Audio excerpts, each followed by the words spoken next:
जब बांसुरी मौन हुई तब पूरा ब्रह्मांड रो पड़ा। वृंदावन की पवित्र भूमि पर हर सुबह कृष्ण की बांसुरी गूंजती थी। उसकी धुन से यमुना लहरती, गायें मस्त हो उठती और राधा की आंखें मुस्कुरा उठती। हर पेड़, हर कली, सब कृष्णमय थी। पर समय का नियम है, जहाँ प्रेम है वहाँ परीक्षा भी है। दूर मथुरा के राजमहल में अत्याचारी राजा कंस को नींद नहीं आती थी। हर रात वह एक ही सपना देखता, एक नीले रंग का दिव्य बालक जो उसका अंत करने आ रहा है। वह बालक कोई और नहीं, उसकी ही बहन देवकी का 8वां पुत्र कृष्ण था। कंस ने अपने प्रिय सेवक और भक्त अक्रूर को बुलाया।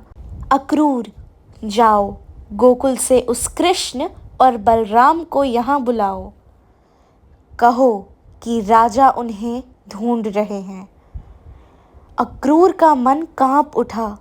वह जानता था यह यात्रा केवल एक आमंत्रण नहीं बल्कि एक नियति थी। जब अक्रूर गोकुल पहुंचा और संदेश सुनाया, पूरे गांव में सन्नाटा फैल गया। माँ यशोदा की आंखें छलक उठी, ग्वाल बालों के मन रो पड़े और गोपियां जैसे प्राणहीन हो गईं। कृष्ण ने सबको सांत्वना दी, मुस्कुराया, पर उसकी मुस्कान में भी एक दर्द छिपा था। उस शाम यमुना किनारे राधा खड़ी थी, पीपल के नीचे। सामने कृष्ण आए, हाथ में बांसुरी थी, पर आज वह मौन थी। राधा ने धीरे से कहा, क्या तुम सच में जा रहे हो कान्हा? क्या तुम वृंदावन मुझे भूल जाओगे? कृष्ण मुस्कुराए, राधे, प्रेम कभी भूला नहीं जाता। तुम मेरी सांस में बसती हो, हर सुर, हर हवा में। यह बिछड़ना केवल देह का है, आत्मा का नहीं। आसमान में डूबते सूरज ने जैसे खुद भी आंसू बहाए। वह रात वृंदावन की पहली निशब्द रात थी। बांसुरी की धुन थम गई। अगली सुबह अक्रूर का रथ यमुना तट पर खड़ा था। कृष्ण और बलराम उसमें बैठे और पूरे गांव ने उन्हें विदा करने के लिए दौड़ पड़े। गोपियां रोती हुई बोली, मत जाओ कान्हा, हम तुम्हारे बिना कैसे जिएंगे? कृष्ण ने रथ से मुड़कर कहा, जहाँ प्रेम है वहीं मैं हूँ। वृंदावन मेरे भीतर रहेगा और मैं तुम सबके भीतर।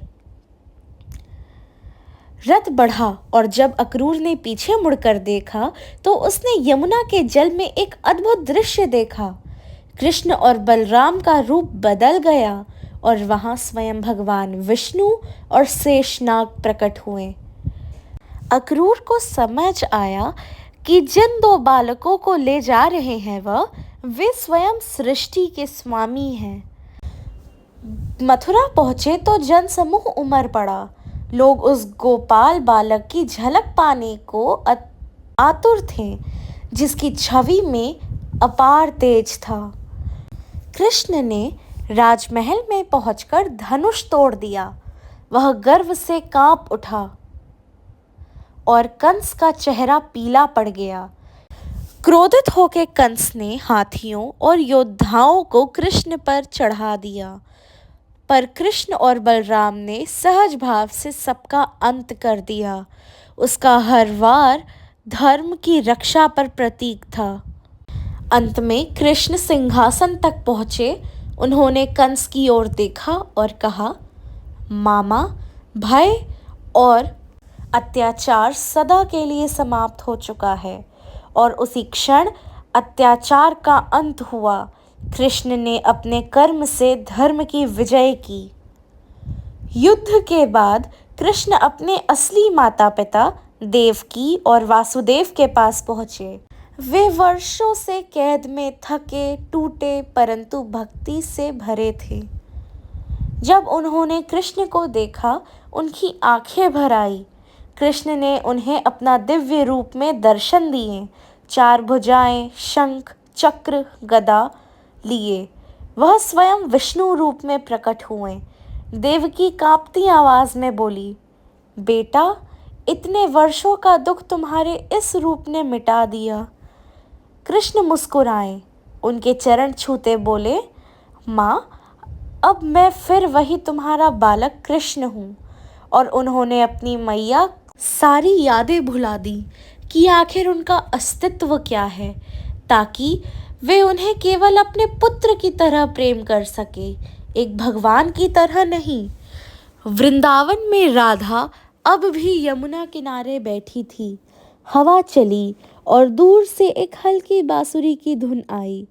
वह कृष्ण की थी। राधा मुस्कुराई। उन्हें पता था कृष्ण शरीर से दूर हैं पर आत्मा से यही हैं, क्योंकि राधा और कृष्ण दो नहीं बल्कि एक ही आत्मा के दो नाम हैं। प्रेम मिलने में नहीं, याद में बसता है। यही वृंदावन की सीख थी, यही राधा कृष्ण की लीला। बांसुरी आज भी बजती है, बस सुनने वाला हृदय चाहिए। जहाँ प्रेम शुद्ध है, वहाँ कृष्ण है, वहाँ राधा है। धन्यवाद।